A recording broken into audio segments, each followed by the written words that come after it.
What could go wrong? What could go wrong? We are live. We should Fantastic. be live. At least we will be at some point. Actually, I can pull up the comments on. Oh, there we go.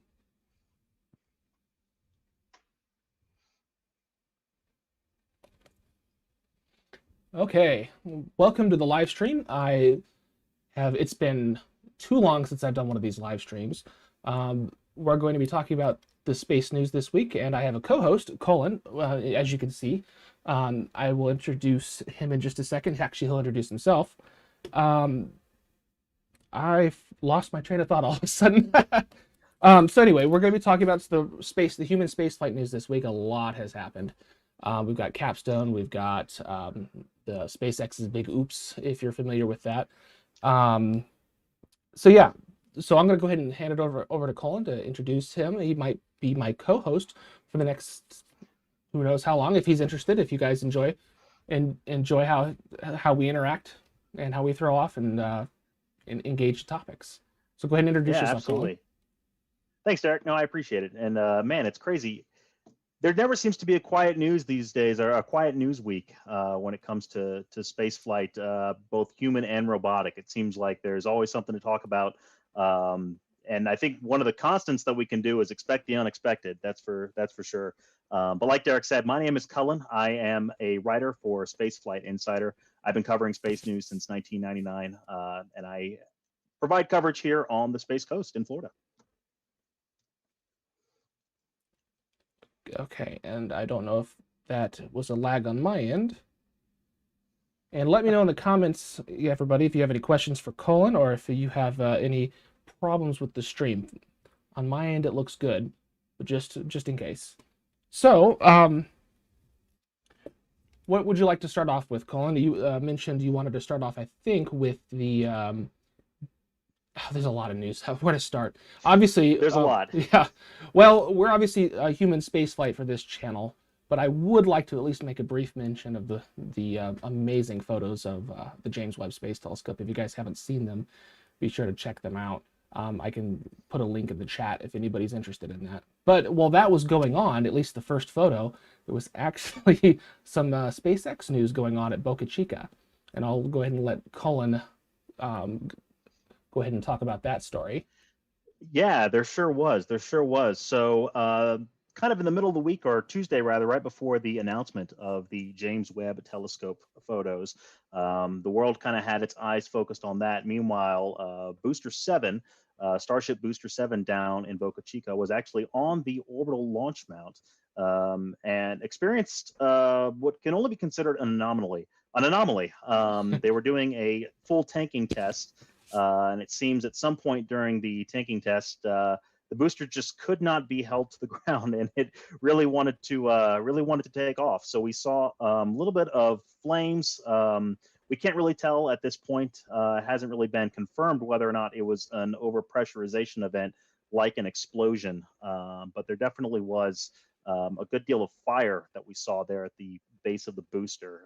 Derek, if you have anything to add, what you took out of it. I know Elon has kind of since commented on kind of what the future holds for testing over in Boca Chica. Yeah, but for me, it kind of just looked like a very quick spillage of that gaseous fuel that somehow ignited.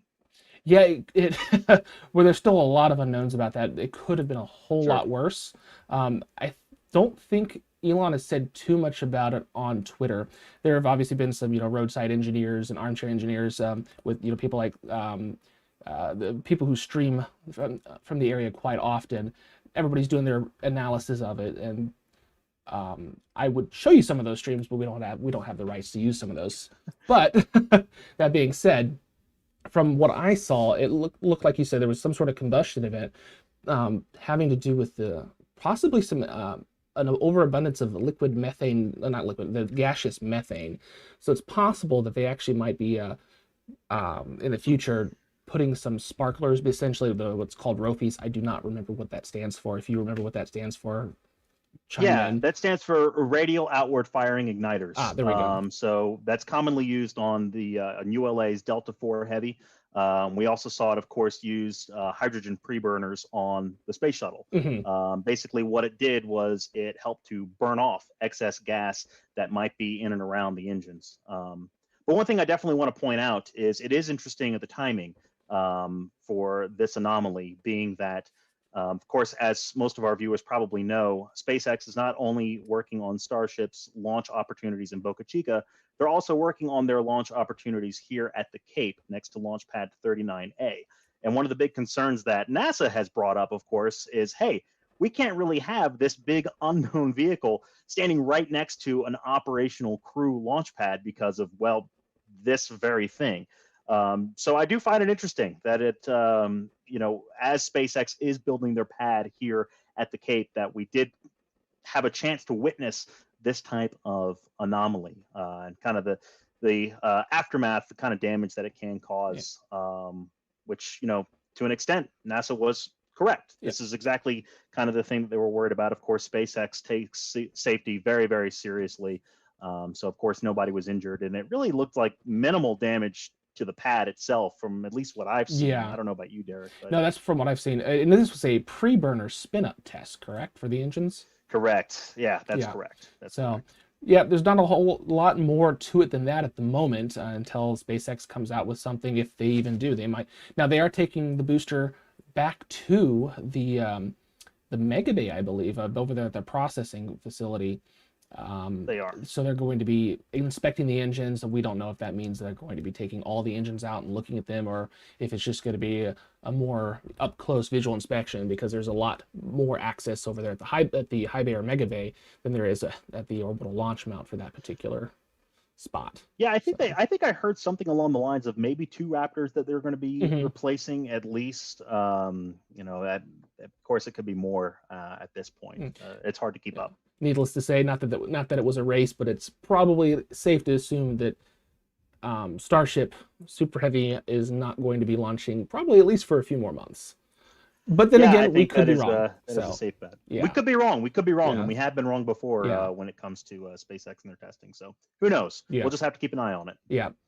So the next thing, unless you have anything else to add, I was going to move on to the next topic. That's all I got. With Booster 7, it is what it is. We're just going to have to kind of keep watching. Yeah, if anybody's got any questions about that, feel free to put it in the chat. But for now, I'm going to move on, and if we need to circle back to that, we'll do so. The next thing that I thought was really neat, now this wasn't this last week, it was, when did CAPSTONE launch? Was that? Gosh, was that 2 weeks ago already? Gosh, time is flying, yeah.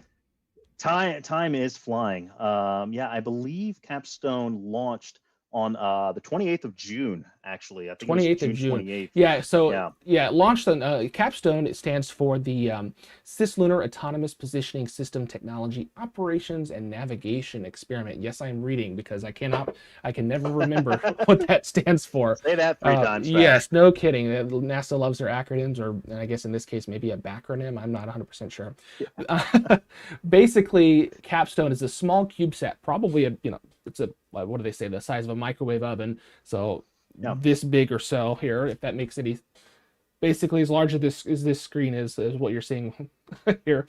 So it's a technology demonstrator to actually take this spacecraft to go test out a particular orbit around the moon. It's not really around the moon, it's actually between the Earth and the moon. It's called a near rectilinear halo orbit, and that is where we actually plan on taking the much bigger, much more expensive lunar gateway for the Artemis program, which is why we're talking about a robotic mission on a human spaceflight channel. So it paves the way for the lunar gateway, which astronauts will occupy probably as early as 2020, honestly, probably 2025 at this point.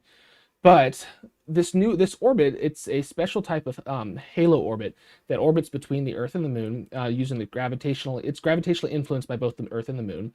It's highly elliptical, and I wish I could I wonder if there's a picture, if I can find a picture of the orbit. I'll move on. If I find one, I'll pull it up here. But it's a highly elliptical orbit that goes from at the high end on the North Pole of the Moon, about 1,000 miles above the North Pole, to about 4,300 miles above the South Pole. So you can kind of see it's pretty elliptical. And it is going to test out to make sure the math is all correct as far as the stability of the orbit. How much fuel does it take to maintain this orbit? Because it's not, the gravity is not going to be, you're still going to have gravitational nudges between the Earth and the Moon. Also, it's testing a particular communications technique. Gosh, I can't remember the name of that. It's another acronym. It's probably just CAPS. I think that's what the acronym is. I believe it's CAPS. It's CAPS. It's testing out a navigation technique between spacecraft to spacecraft navigation without having to rely on the Deep Space Network, a series of a network of satellite dishes on Earth. I guess you can call them radio telescopes, I suppose, on Earth. That'll track everything in deep space from Curiosity, the Voyager spacecraft, Juno around the Moon, everything pretty much beyond, oh gosh, what, geostationary orbit. Yeah, at least. And so rather than relying on the Deep Space Network, they're going to test out a mostly I think it's mostly just a mathematical computer algorithm between communicating with the Lunar Reconnaissance Orbiter, which is in a much lower orbit around the Moon. It's in a low lunar orbit, and they're actually going to try to find out how well it can determine its position based on the position of the timing and the position of the Lunar Reconnaissance Orbiter. But it launched on the 28th. You said it on an Electron rocket. And I can show you the launch in just a second, but it basically, the upper stage of the Electron rocket, Photon, had to increase its orbit ever so slightly. I think it was a total of 8 burns over the course of, was it 6 days? It was like a week. It was like a week, yeah. 6 days, 6 days, over a week. And on July 4th, they had that final lunar transfer burn, which actually was a ballistic lunar transfer burn. Basically, it's much further out than what the Apollo astronauts would have put themselves into, for example. And it's a very efficient way to get to the Moon, but it just takes a lot of time. And so the plan is for it to use its onboard engines. Now that the upper stage has actually put it into its final ballistic transfer orbit, the spacecraft is separated, and that all happened on July 4th.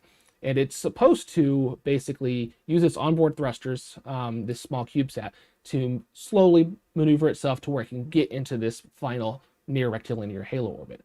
That being said, on July 4th, shortly after separation, it communicated just fine. And I think it was the next day on July 5th that they had they had a communications issue.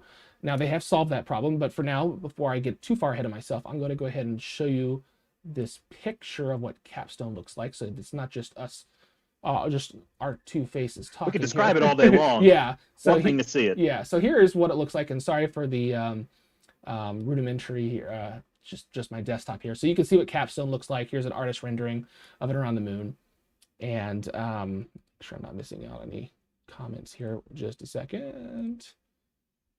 Okay, and so here we go. And here's the video of the launch from Rocket Lab from New Zealand. Launch Complex 1 from the Mahi Peninsula, if I'm pronouncing that right. And it's a small launcher, but I think it's mostly, this is the one that's carbon composites, right? Or at least some of it, at least. It is, yeah. Yes. That's one of the things that Rocket Lab is known for. So we'll just go ahead and watch the launch because everybody loves watching launches. Hopefully you can hear the sound too.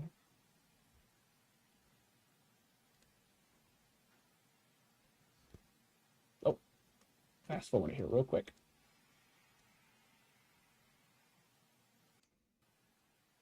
There we go. So T-minus 20 seconds. T-minus 20 seconds. There we go. Yeah, and I think one of the great things to point out here, Derek, is this is definitely the proof of concept mission. The very first mission for Artemis. So it's really cool to see NASA utilizing smaller rockets. 4, 3, 2, 1. Okay, lift off.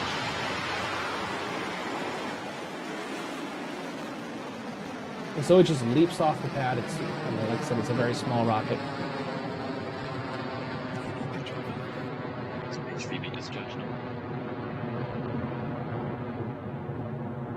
And I think the next thing we should show is, oh, that's right, this particular mission did not have any upper stage cameras, did it? It did not, no, and Visual of course they proportions, did no, no, that to utilize and most efficiently save some weight Yeah. for this particular mission. We didn't get to. Normally, Rocket Lab is pretty good about providing some really cool views about their upper stage, but of course, for this mission, they needed all the extra weight that they can get, so we did not get to see the use of upper stage cameras. Yeah. So that was the launch, and then like going back into the timeline here, where was I at? I was at the a day after it separated, it had a communications issue. It just went silent for, it felt like 2 or 3 days. Maybe it was only Felt 2. like quite some time. It Yeah, felt we that were way. all everyone's holding our breath. That's for sure. Yeah, I honestly, I was fearing this, like, oh no, the first real mission of the Artemis program, and already a failure. It's like, oh no, thankfully it did not Yeah. fail. It was a scary look at first, but I think they announced a day or two later that they had reestablished communication with the spacecraft, and everything is proceeding nominally as of the time of this recording. So Yeah, it turned out, I think, like a lot of things, it's not just one thing that goes wrong, it's usually 2 or 3 in a row. In this particular case, if I recall correctly, correct me if I'm wrong, it was basically a faulty command sent, trying to understand its telemetry better. I might be getting that slightly wrong. yeah, And yeah. then the command syntax, I guess, was off by a little bit. It confused it. And then because of a bug in the system, it basically, it basically stopped communicating. Yeah, and the thing to point out too is this is a CubeSat. It is a 12 unit size CubeSat. These types of things are quite common when it comes to CubeSats. Obviously there's still a lot of science, there's a lot of work that's put into these spacecraft. But these types of lags in communication or communication blackouts are not the most uncommon thing to see with CubeSats. That being said, obviously it was a little bit of a scary moment, but it turned out to be fine. This is a different type of orbit that we really haven't tried out before. So we are learning with every step of the way, and that is the whole idea of this mission is a proof of concept for sure. So hopefully things continue to go well for Capstone. Obviously it was a little scary at first, but seems to be going well right now. Yep, and I'm gonna do a brief test here, just make sure. Okay, yeah, we have the audio. I had just this weird fear that the audio was not playing for some reason on YouTube, but everything seems to be going well.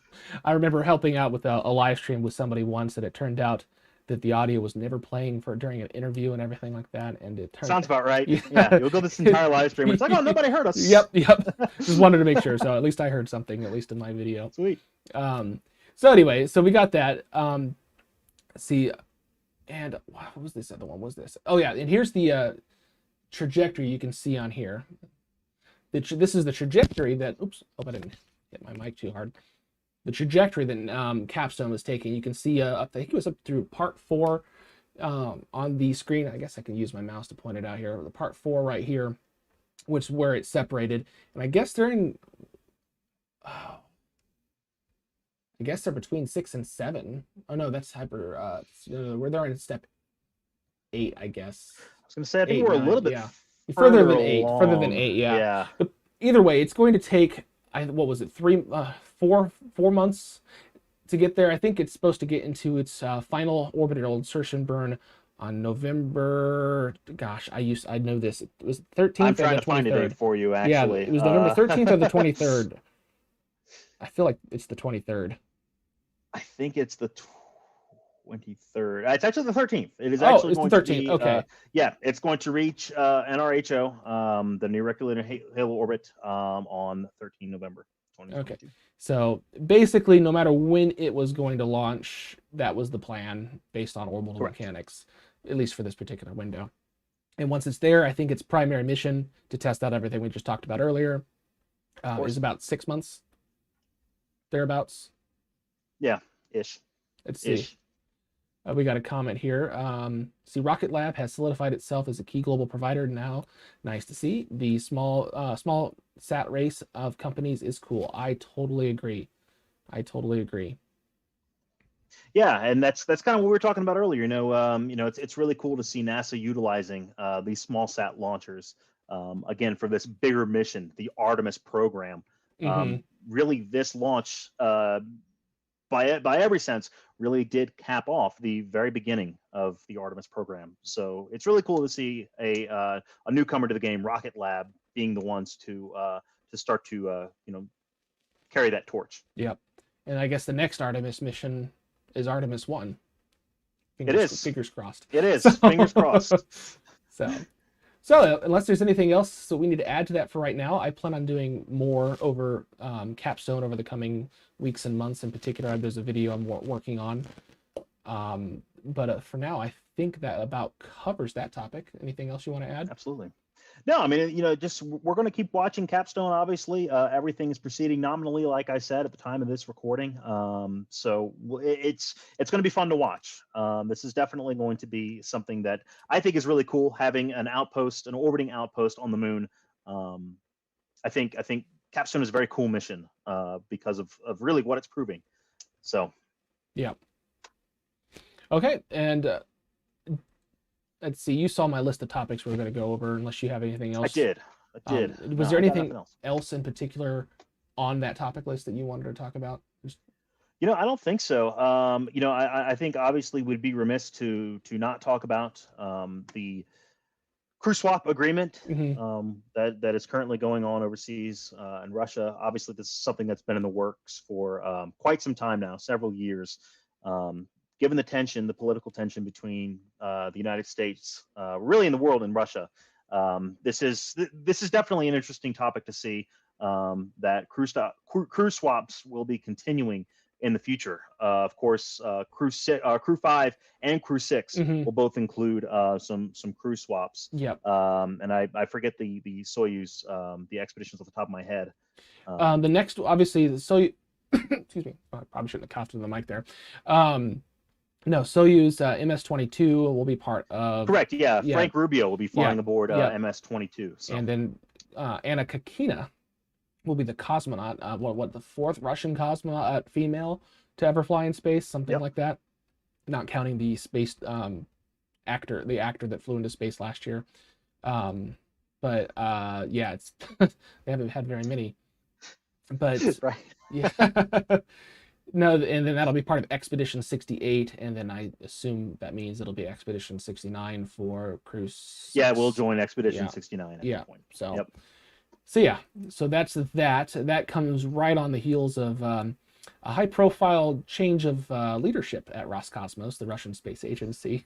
Dmitry Rogozin, who had been the Director General of Roscosmos, the Russian State Space Corporation, since 2018?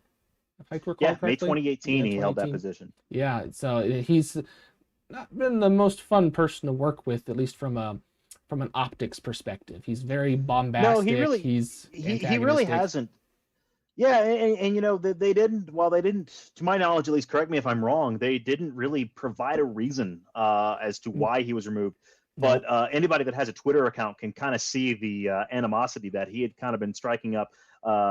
Not only with astronaut Scott Kelly, but really that kind of expands to a broader scope of America's space program in general. Really the whole idea of obviously the orbiting outpost, the International Space Station, is that international cooperation. And I think regardless of what's happening in Russia and the sanctions that are been put on not only Russia itself, but on Russia's space program by the United States, they obviously did not like the direction that it was going in. So it can only stand for a reason that's. Here's a picture of the guy. Yeah, there he is. Yeah, so now, I do not know if this is just a punishment or if this is eventually a promotion. Rumor has it that he's being promoted to somewhere. To oversee possibly the breakaway regions, the occupied regions of Ukraine. So he might be going somewhere that he makes. That's right up his alley. Unfortunately, he's been all about nationalism and everything like that over there in Roscosmos. So unfortunately, regrettably, that's where he's going. So it's kind of what I mentioned earlier. The whole idea of the orbiting outpost is supposed to be international cooperation, and regrettably, really in the last 6 months, we've seen nothing but the opposite. Yeah, it's been very unfortunate, very sad. Obviously, our hearts are with the Ukrainian people, and no matter what, space is meaningless when it comes to what they're going through, obviously. Absolutely.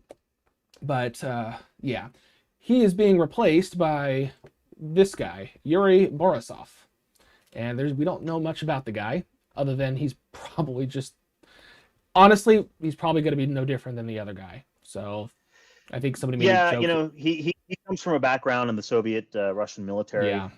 So it's kind of to echo what you just said. We probably won't see too much of a change, to be completely honest with you. You know, that being said, it is good to see the crew swap agreement actually come to fruition. Absolutely. I don't know how much of an effect this will honestly have on that agreement.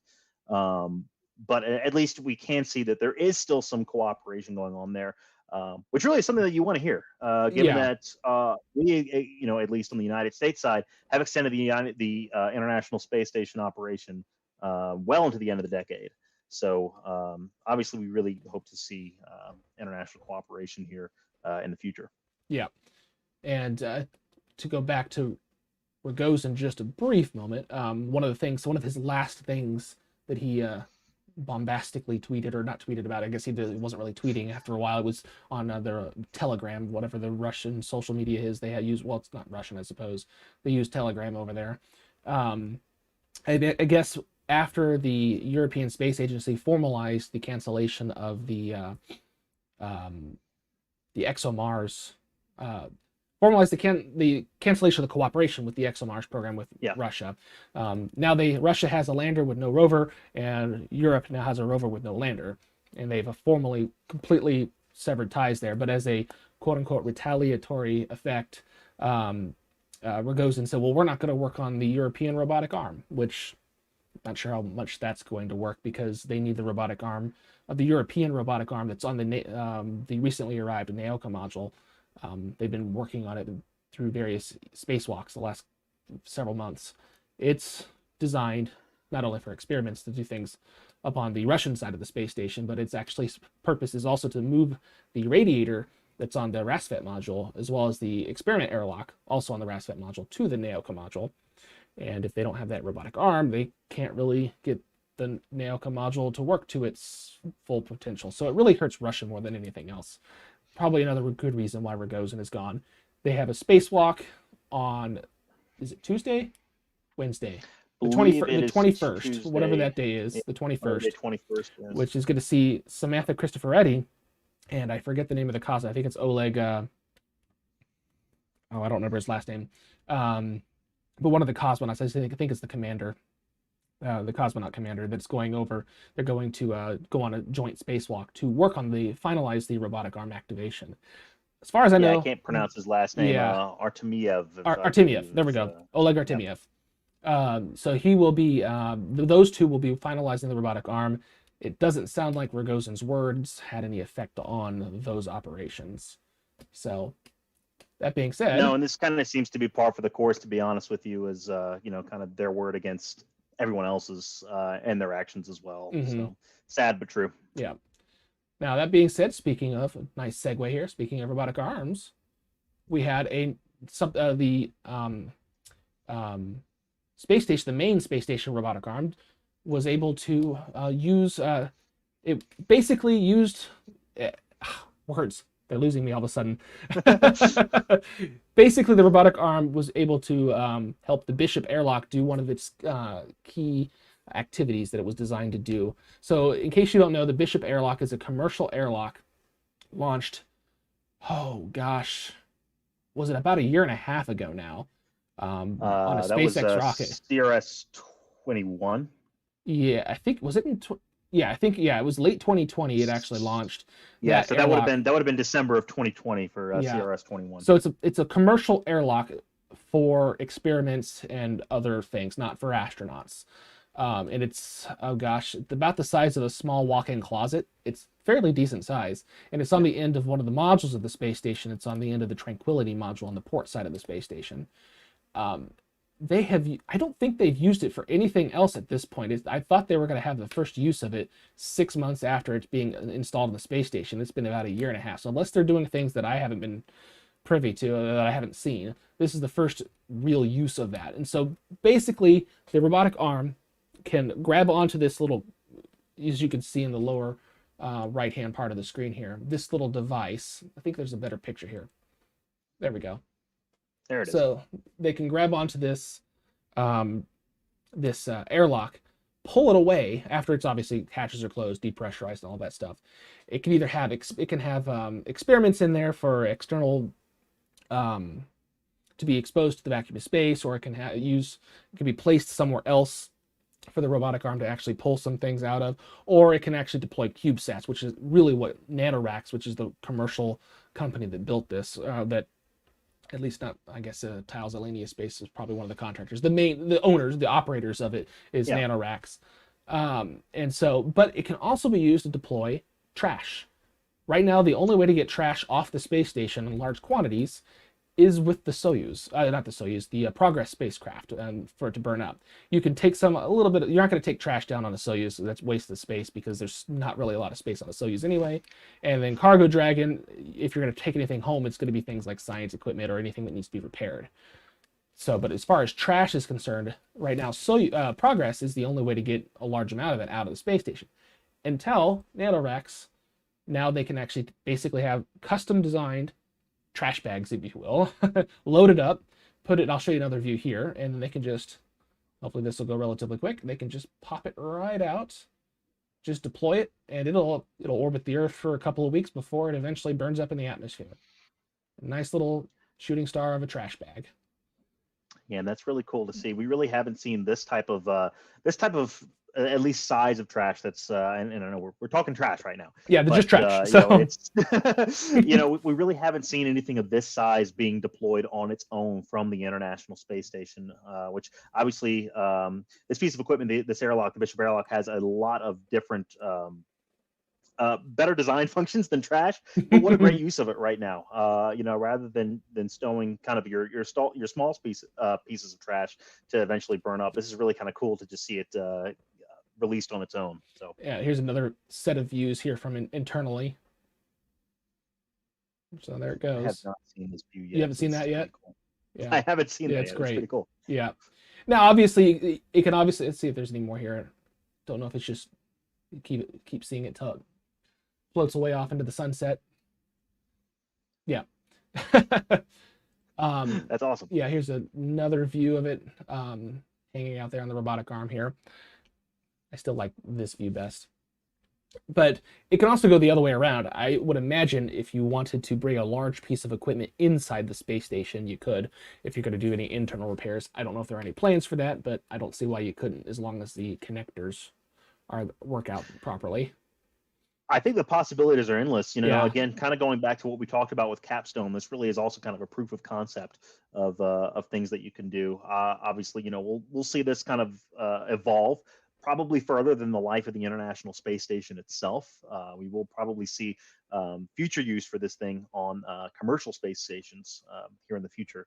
But it is cool to see nonetheless. No, absolutely. It's kind of a Star Wars style, getting rid of your trash that way. I just think it's cool like what the Empire did in Empire Strikes Back. Just do the trash out. Don't shoot. There's no life forms on that. Oh, that too. Yes, I see what you're saying. Are we paying by the blast? What was that? We're playing by the laser? Is that what that was? What was that from? Great reference. Oh, great gosh. reference. Yep. Okay. Let's move on here real quick, unless you had anything else to add about that. I don't. No, I don't. So we talked about crew swap. We talked about the new Cosmos head, Bishop airlock, Capstone, Starship. That leads up to, conveniently, Cargo Dragon, which just recently launched, and I can give you guys a nice view of, or a video of that launch real quick here. Countdown. Both stages are now pressurizing for launch. Probably squeeze it. LG Just a little is go closer. for Falcon 9. 8. There we go. 7, 6, 5. Yeah, just 4, a beautiful 3, Florida night. 2, I was out there 1. getting to see this launch. Engine He's ignition. jealous. Just the perfect time of night to And liftoff. Liftoff of SpaceX's Falcon 9 rocket, launching Dragon on the 25th mission to resupply the International Space Station with cool science and a new advanced instrument to more effectively study our planet's climate. Did they say cool science? They did. Oh, I've never heard them say cool. I mean, all science is cool, to be fair, but I think all science is cool. You shouldn't discriminate. I never heard them say cool science. Gotta love those launch lines. And I don't know if it's sacrilege to skip forward here a little bit or not, but in about what is it, like a minute when it turns into the jellyfish? Yeah, about a minute and a half later, actually, right before Miko. Yeah. Falcon 9 at this point is reaching a point in the atmosphere where it's dark on Earth, on the surface of Earth, but of course it is sunset. So at a certain altitude, the Falcon 9 is still catching some sun. So what you'll see here in just a few minutes, right before Miko, or main engine cutoff, you will actually see what's called the jellyfish or the twilight effect. That some rockets have when they're launching just about 20 minutes after or before sunrise and sunset. So we got a great view. Us Central Floridians got a fantastic view of this particular launch. My dad just moved to the Tampa area, and he works at Honeywell, and he's been wanting to see a launch from. Well, really, the only time he would be able to get away is on the weekend, and he's been wanting to see a launch on the weekend. This one wasn't on the weekend. It launched on, oh gosh, when did it launch? That was Thursday. Thursday night. Yeah. And so, but he couldn't get out, obviously, for that. And so I told him, hey, if it's clear out, you can go out and see it. Unfortunately, it was I was going to say, you could probably look out your window in Tampa. Yeah, in Tampa, you could see it, especially this time of night. You could see it, no problem. But and I think what's really cool about this launch from a visual perspective that we just saw, we actually saw kind of the delay or the coast phase that occurs between main engine cutoff and second stage separation for the Falcon 9, which is it's really pretty cool. You don't really get that from the webcast until you actually see it visually happen. Yeah. Obviously, right now we're seeing the reaction control thrusters on the Falcon 9, those cold gas thrusters, maneuvering Falcon 9 to its precise points out in the Atlantic Ocean. I think it was actually a little bit shorter this time. Yeah, they actually had a boost back burn. Not to go back to the land, but just to, like you said, shorten the distance where the drone ship was, so they can get it back to shore quicker, so they can get it back out there for the next mission. I know SpaceX plans on only having the 2 out there on the East Coast, but part of me wonders if they're going to need a third drone ship out there. They might at this point. With all the rockets this coming booster already came back this morning, so I mean, is it? Yeah, wow, that was fast. Well, it was. So yeah, it was closer. It was fast. It was closer. Yeah. So it's hard to keep up. It really honestly is. And this is not a bad thing. It's just sometimes it's hard to keep up. No, it's not. It is what it is. Between Starlink and resupply, and of course crew missions coming up here in September. It's a great pace. I was going to fast forward here a little bit. Yeah, it's got a lot of pace. One thing I don't think anybody, I'm sure others noticed, but I noticed in particular after the entry burn, which is what you're seeing here. I fast forwarded here. We're 6 minutes into the flight. After the entry burn, let's see if I can actually make it go a little faster here. Yeah, actually, I can point it out here. Let me go backward. You see that light right there? Well, it was right there. Oh, I do see it. Yeah, there you go. I think that's the light from the drone ship. I could be totally off base, but I think that's the light from the drone ship. Right. I think you're right. And I actually wasn't watching the live stream, so this is the first time I'm seeing it. Oh, is it? Yeah. But I think you're right, actually. And I know I don't know the exact lighting configurations that they have on the barge itself, but I imagine the deck at least is lit up, and you can see in that image there. Yeah. The deck of the drone ship is lit up. And I think you're exactly right. That's exactly what we were seeing, is that light from the drone ship. That's pretty cool. Yeah. It's never a dull time watching a SpaceX stream, even if you miss it and watch it later. You're exactly right. And these landing videos that we're seeing from the drone ships are only getting better and better.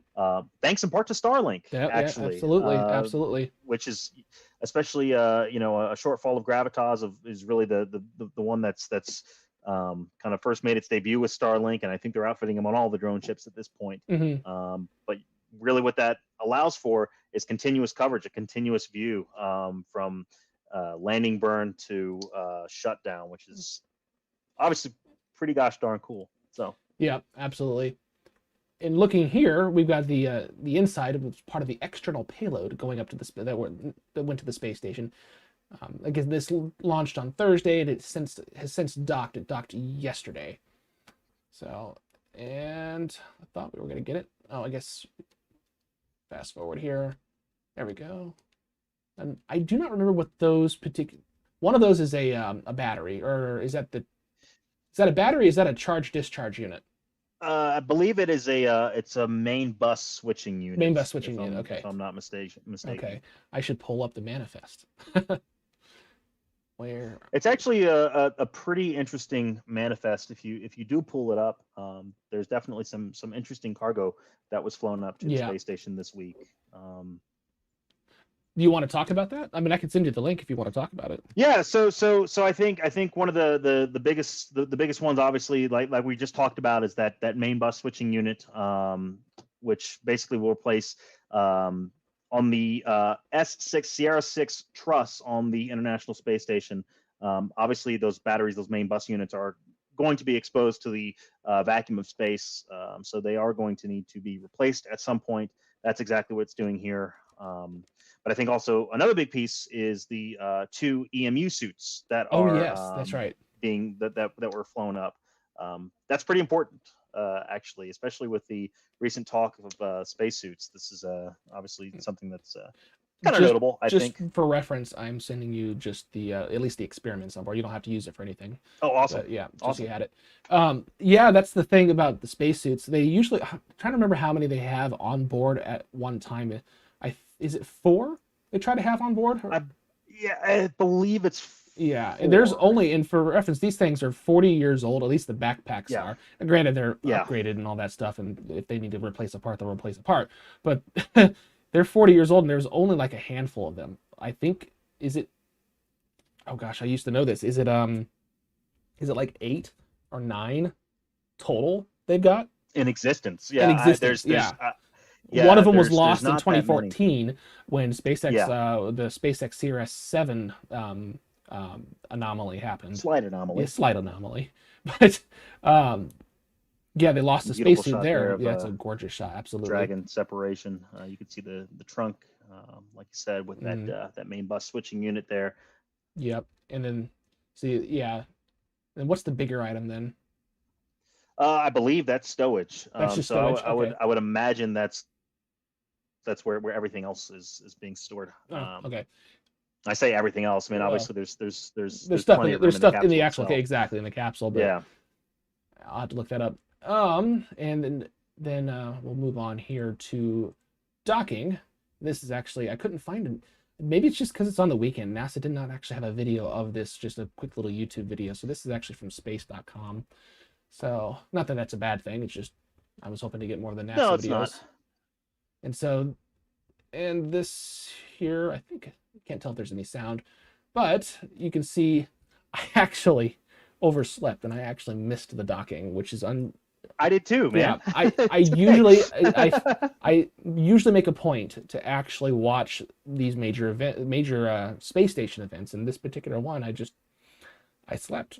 I guess I needed the sleep. Dare we say it's getting routine at this point? We don't want to say that, because the next time when we say that, then bad things start to happen. But knock on wood. Yeah. So space probably in our lifetime will never be routine, at least in the very much agreed normal sense of that word. So very much agreed. Performed at waypoint. That's the waypoint. They actually, I think they actually had a. I'm going to mute this so you don't hear all the clicking through here. Yeah, they actually there's the actual docking. I don't think they actually had live video of the docking itself. I think they had a comms interruption there. A satellite handover. Yeah, I actually haven't seen this. I haven't seen any live footage of the docking. Obviously, they did produce some pretty cool images of that Earth sunrise. Obviously, with as you can see there, Dragon's nose cones exposed. But they did have some really cool approach and arrival. I haven't seen some of those photos yet. I was looking on the NASA Flickr page, but I haven't seen. I think SpaceX themselves actually tweeted. Did they? Tweeted some of those pictures, and yeah, they produced some pretty cool images for that morning sunrise. If you get that, send me the link. Yeah, absolutely. I'll look up Twitter while we're talking about this. Did you want to go over some of the science that was on here? Or yeah, let me see if I can yeah. pull up that link here. Yeah, give me a second while I'm looking at the that really cool image that you were talking about here. SpaceX itself tweeted it. Yeah, I think and in fact, yeah, there you go. It's yeah. that very first shot. There we go. Let me see if I can pull that up here and put it on. I just gotta. Yeah, while you're doing that, there. you know, kind of talking about some of the research that was on board. There was a myriad of CubeSats. There were, I believe, 6 or 7 CubeSats on this particular flight. One from the University of South Alabama, Embry-Riddle Aeronautical University actually had a CubeSat on board. So there's a myriad of CubeSats, and then a couple different student space flight experiment programs as well. Yeah. I guess they're going to be doing some concrete studies as well. Yeah, that's I forget which. At least I'm reading here, it's the Better Concrete Study, or biopolymer research for in situ capabilities. Apparently, it's going to look at how microgravity affects the process of creating concrete. They're going to look at, you know, different materials, organic material potentially, and on-site materials.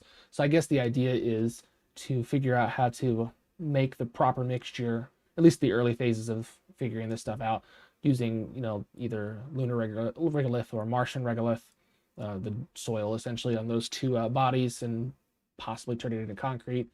Obviously, if we're going to, you know, make colonization, or at least semi-permanent habitation sustainable, using resources on the moon or Mars is going to be paramount. It's not going to happen. It's not going to happen without that. Exactly. And the obvious answer is to test that in microgravity environment that we have on board the International It's really cool. Obviously, it wasn't. Obviously, technically, it was designed for this, but it's really cool to see the space station being used. You know, not only for research for on Earth and everything like that, for, you know, helping, you know, off the Earth for the Earth basically, but we're actually now using it to figure out exactly how we're going to help do things for deep space exploration. I think that was kind of in the back of their mind when they were designing it, but we're actually finally using it for that, which is really cool. It was, yeah. That's a great point that you bring up. You know, because obviously the International Space Station has been used for a myriad of experiments in the last 20 some odd years that it has been continuously occupied. A lot of those experiments obviously have benefited life here on Earth.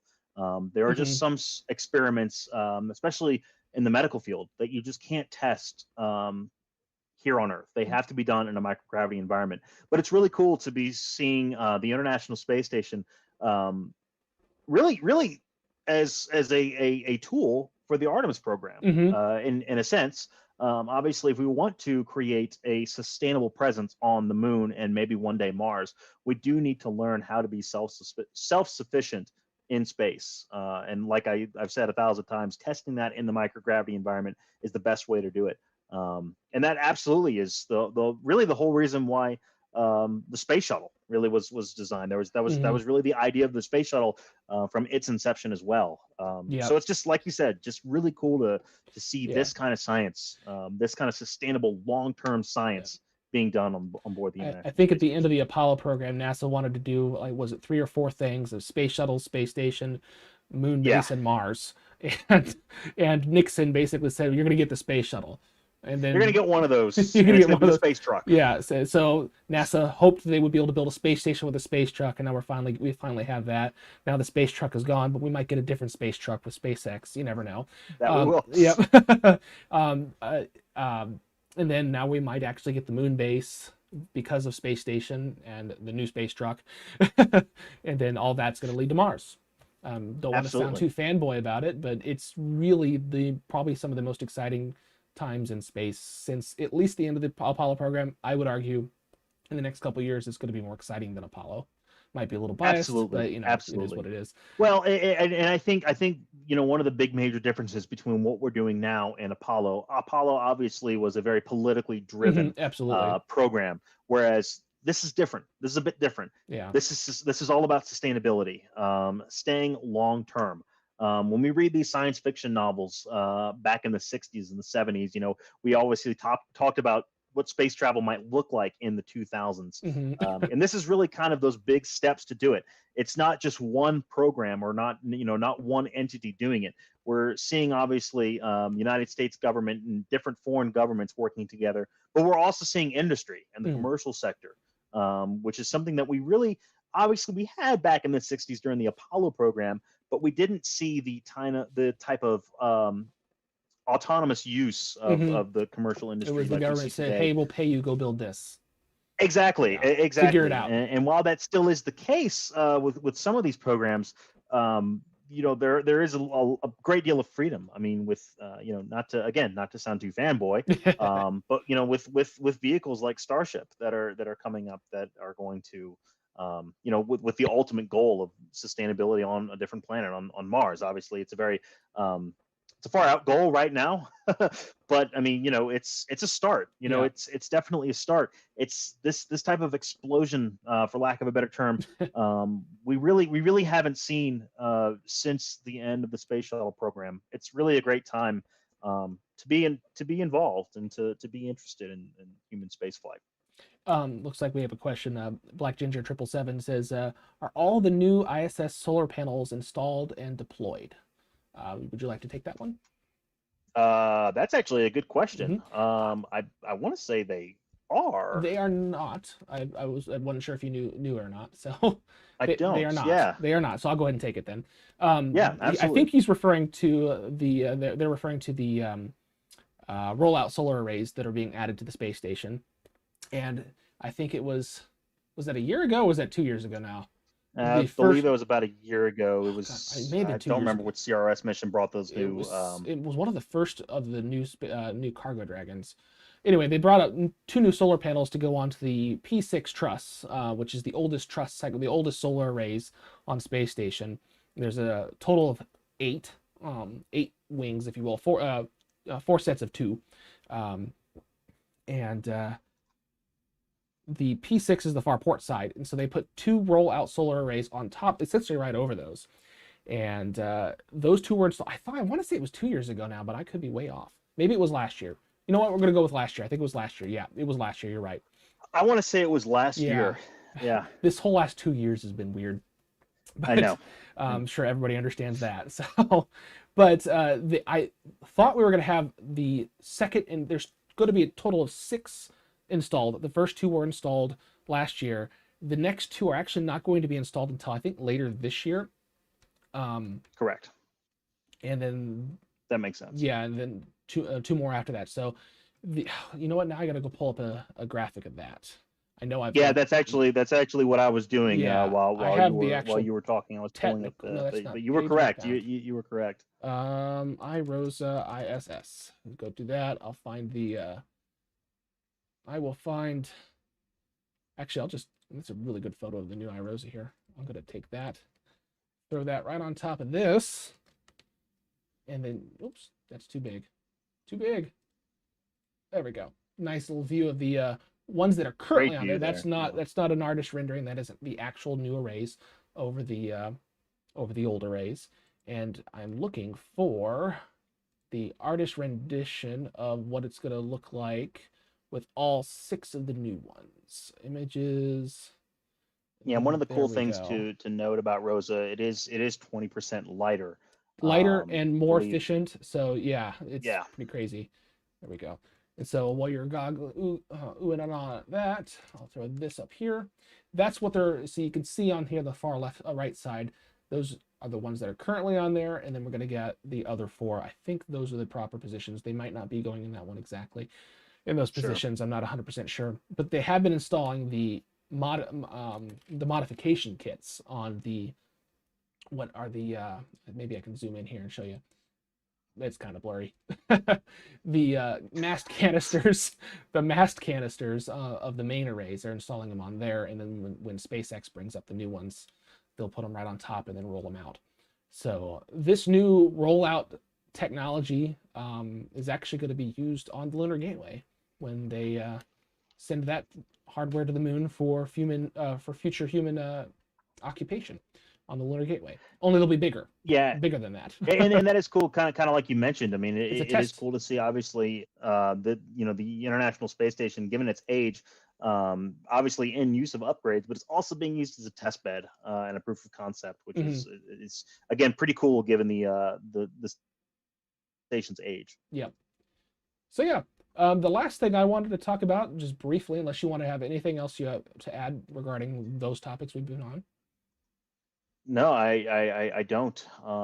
And I believe that was CRS 22, by the way, that launched in June 2021. Yes, okay, that sounds right. Yeah, and I don't remember when the next one is. Let me look that up.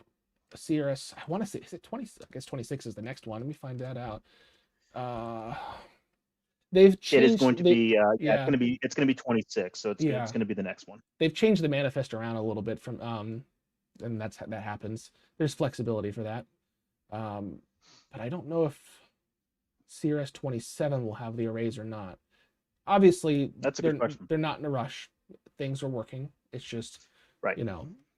It's the added power they'd like to have, and they put it on P6 first because that was the one that was up there since the year 2000, and they were designed for 15 years. So it was, 6 years past its life. It was time. It was time. The other ones were not added until I think one was added in 2006, and then I think the other one was, it may have been 2006, 2007, 2008 actually. Maybe it was 2006, 2007, and then 2009. I think S6 was like 2009. Gosh, it's a long time ago. The P6, P4 trusses, 2000 and 2006. Yeah, you're correct. Yeah.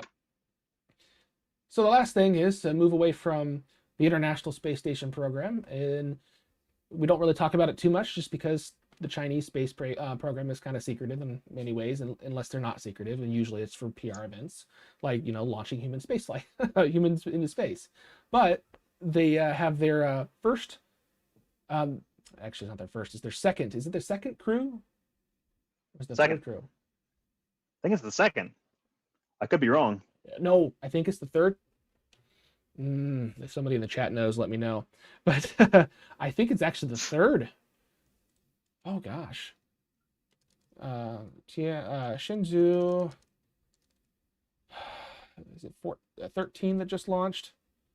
Yeah, I'm no, it's now. in Shenzhou 14 that just launched. Yeah, Shenzhou 14 launched, and so we had 13, and then 12. What day? Yeah, so this is their third long duration space flight going to space station. They launched back in June. June 5th, I believe. Yeah, June 5th. And they are well under their mission. And this is actually the first Chinese space station mission that's actually going to have a direct handover from one crew to the other. The other crews, they landed, and the space station was unoccupied for a time, and then they brought new crews up. And so, and that's not relevant to what I'm getting ready to talk about, but but just so we're clear here. Thank you, Black Ginger. He said third. So, but the third cargo ship actually just undocked from the space station, I think, earlier today. And so, don't think there's much here for sound, so I'm just going to go ahead and hit play on that. So, Tianzhou 3. Just undocked. It's their cargo ship. It's a decent sized cargo ship. It's actually based on their original space station design back in the 2010s when they had Tiangong 1, Tiangong 2. It's based off of that. Now we have just plain Tiangong. That's a whole different space station design. So yeah, you can't really see anything here. That's actually what you're looking at is the core of the actual space station right here, because this is a camera view from Tianzhou. And so you can see that Shenzhou right down below here. And I guess that's the end of the video. Thanks, China. That's all we get. So, it's about all you're going to get. They do have some nice views there for PR purposes every once in a while. And their cameras are phenomenal up there. Some of their Earth imagery, their HD photography from there is very great. It's amazing. But so, yeah, we have the Chinese space station. The third cargo ship has undocked, which means there should just be a cargo ship. I think I need to go find out if is that Tianzhou 4 that's currently up there. I believe so. Yeah. That makes sense to me. Yeah, that launched on May 10th.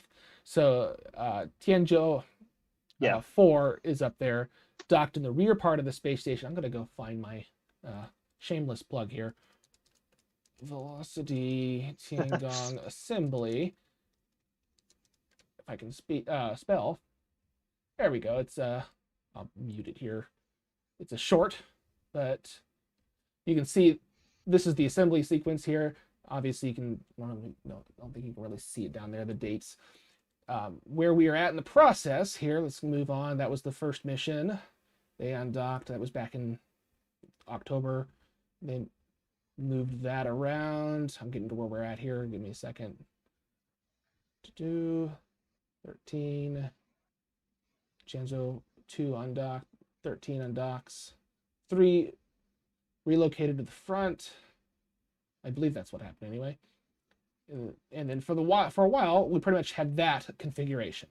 So you have the crew spacecraft, and then 2 cargo spacecraft, and then the main module. And so the cargo vehicle undocked because in about a week, I think it's a week, Wenten, I hope I'm pronouncing that right, is actually, which is the next science module, is going to be launching to the Chinese space station. And it will dock in the front, as you see here. And then it will use, I'm not sure if it's a robotic arm on the actual small robotic arm. It's similar to one they had on the Mir space station. I forgot the name of the arm, but it's a small arm that actually maneuvers it on the node. It'll actually move itself to the starboard side. I think it's the starboard side. And then in a couple of months, I don't remember the exact launch time for a Menten, that will do the same thing, only put itself on the other side. And once that is done, then that essentially completes assembly of the Chinese space station, which will be later this year. And then they'll get a new cargo ship, and then Shenzhou 15 will dock, and they'll do the direct handover. And then they'll have, just like the International Space Station, a continuous human presence in space. So that's where we're at. Which is pretty cool. Yeah, it's really cool to have 2 permanent space stations in orbit. It's amazing. So, yeah, right now it has a crew of, I believe, three on people. board right now. Good call. Yeah, when it's three fully people. assembled, it will have the capacity for 6. I think regular crews are going to be 6 is less. Well, I think regular crews will be 3, but they'll have 3. Okay. They'll have the opportunity for up to 6, I suppose, short term, just Sure. like the International Space Station Sure. can double. It's go to 9 or 10 or 13 for brief periods of time. Let's see. Okay, anything else we want to talk about at Space News? We're running about an hour, so that's not too bad. Anything else we want to talk about? No, I think the big thing on the horizon obviously is going to be the big orange rocket here at the Cape. Watching its progress. I couldn't forget about that. Yeah, we can't forget about SLS. Yes. Currently it looks like all sources are pointing towards the end of August, early September for a launch. I don't remember what the exact windows are. I can pull that up. Windows. I can pull that up. I knew it at one point. I did too. I did too. I just lost all my windows. As far as we're concerned, I mean, I think the agency is on track, following the results of the WDR, the wet dress rehearsl. SLS is currently in the vehicle assembly building. So the next time that it will be rolled out to Launchpad 39B will be for launch for Artemis 1. Give me a second. There we go. Yep, you are correct. And sorry, I was dealing with a technical issue on my end. So you obviously talked about. Did you talk about what they were repairing? I did not. No, okay, feel free to. Well, I was trying to move my windows around, and I had a white screen for a while. Where was I going with my screen here? I just had, like I said, a minor technical issue that I just lost all train of thought. I was looking up the windows, the times. There Windows, we go. That's right. That's right. My apologies. I think what I did was I shook my window that I had that you guys can't see in Microsoft. Said, "Oh, you're shaking your windows. You want all your windows minimized." So everything went minimized. Thanks, Microsoft. Yeah, thank you. It's a great feature until you don't need it. Of course. anyway, the earliest I think internally that they might be working, I think, is the 29th, but I'm not 100% sure on that. But the launch times, I want to know if I can just pull this up. That's what I'll do here. Yeah, and while you're doing that, Derek, basically what the main source of focus that NASA is going to be taking a look at is a quick disconnect. Obviously, there was talk of a hydrogen leak during, I believe, both wet dress rehearsals saw that hydrogen leak. I think it was different locations at the. Okay, so it was different locations. Yeah, so they didn't have the same problem. So that's going to be the main focus right now, which I don't expect to be a showstopper, really. For anything that's going to impede anything out from what you're seeing on screen. I don't see the launch window pushing too much further. If it doesn't make this one, it will definitely, again, barring some unforeseen technical issue, which is entirely possible, it will definitely go out for the late September window, which I think is the 23rd of September. It is, yeah. I believe it starts on the 23rd. Or the 19th of September. Through. Okay. Let me look. I don't know why I thought the 23rd. Well, because August 23rd is on here, probably. Probably right. September. I know NASA's got that particular window on their website. SS launch window NASA. Do a quick little search. Mission availability. That looks like that's the right one. We have September 19th to October 4th. Okay. With no availability on September 29th. Of course. So. Yeah. Well, and I think obviously we want to hit the beginning of the window for two reasons here. Obviously, we want to get that rocket up as soon as possible, but also notice the times. Launching earlier in the morning here from Florida is definitely ideal. That doesn't necessarily, hopefully, kind of gives those thunderstorms time to hold off for a little bit, especially kind of in August where we do see that convective activity kind of build up in the afternoon time frame. Obviously, we see kind of longer windows here. We see a 42-minute window leading up to about a 2-hour window up until the 4th. So we have time to work those technical issues. So they're still going to be painfully long windows. They are going to be painfully long windows. At least it's not 4 hours. Like they're going to use every minute of that window. They may very much do that. Yeah. Anyway, point is, it's happening. It's been a long time coming, but it's happening. It's happening. It's happening. And man, is it cool to see that giant orange rocket. Oh, it's great. It's amazing. I'm all to team see the artist renderings. I'm happy to see both Starship and SLS launching, and it's going to be amazing. Both of those. Truer words have never been spoken. To have two super heavy vehicles launching possibly in the same year. I mean, let alone in our lifetime. Let alone in our lifetime. It's amazing. Yeah. It's again kind of going to piggyback and echo what you said. It's such a great time to be not only involved but also just interested in human spaceflight. It's a fantastic time for this industry. Yep. So, okay. Well, aside from that, is there anything else space news? I think we covered the bulk of it. I think we covered the bulk of it, my friend. Unless you got something, I think that's about it. Change that here, trying to move things around. Okay, so go ahead and wrap up here. Thank you guys so much for tuning in. I appreciate it. I'm gonna if Cullen will have we'll do this. We're gonna try to do this ideally once a week. And there might be some weeks we're not able to do this, but for now, it seems like news is happening all the time. It's never a dull week in space now. Hard to keep up. It's hard to keep up. Right now, there's a lot we just covered in this first episode. We'll probably try to condense it down a little bit in episodes to come. But unless you guys like this long format, let me know if you like the long format or if you prefer it to be shorter. I'm open to anything regarding that. That being said, if you've liked the video, be sure to like it and subscribe if you're new. Thank you for joining, and share this video or other videos on the site on the channel for others to see. I mean, I got this really cool video of it's using NASA B-roll and NASA animation, but compiled together, nice music. You can check that out on the channel as well. One thing I'd like to also bring up is upcoming. I have more videos coming. I'm working on a video on CAPSTONE, like I mentioned earlier. I was going to try to do a video over the 25th anniversary of the Mir Soyuz, not Soyuz, Mir Progress collision, but as you can tell, that has happened, and I missed that because life happens. So I'll probably still do that history video, but it just won't be for the 25th anniversary of that event. So, but also I plan on doing a number of videos for SLS coming up as well. That being also, I want to bring up that those of you who may, depending on how long some of you have been following, I have a newsletter that I have not been updating. I need to start to kind of, revamp that a little bit, start doing it. I was supposed to be monthly. I think it was about a year or so ago I stopped doing it, just time commitments and everything like that.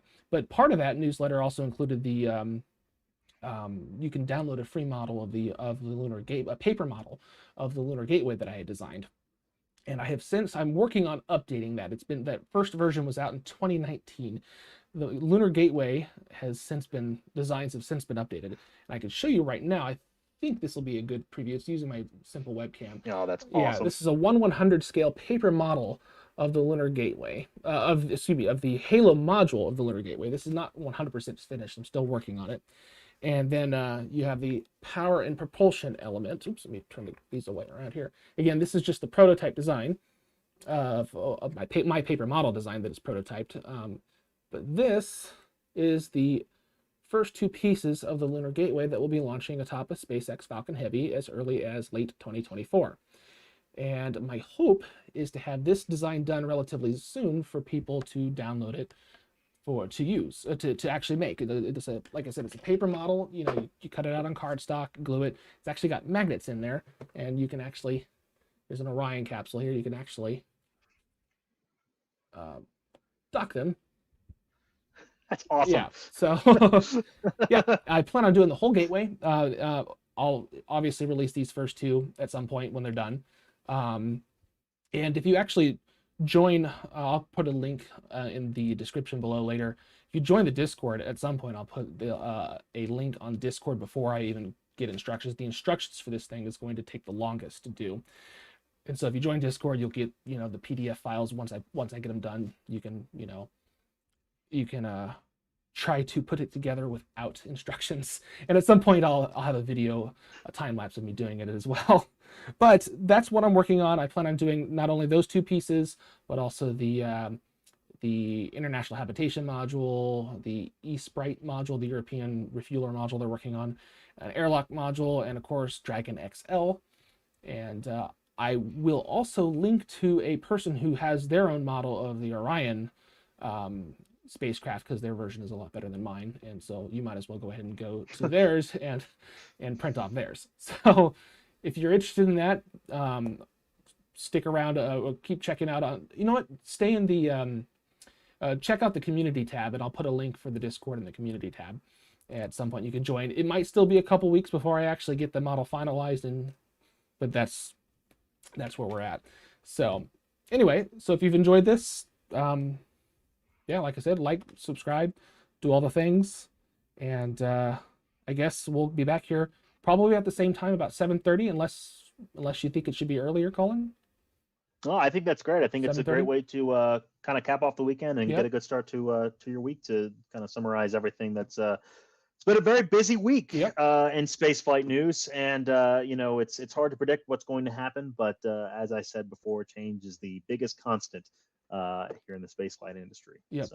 So yep. Well, I guess we'll be back here around 7:30 Central Time. That's 8:30 Eastern Time, and I think that's 12:30 a.m. UTC, if I do my math correctly there. I think you did. You were exactly on the money. So yeah, so we'll be back here next Sunday, and let me know. Give me some feedback in the comments. What do you like? You want it longer, shorter, more in-depth news?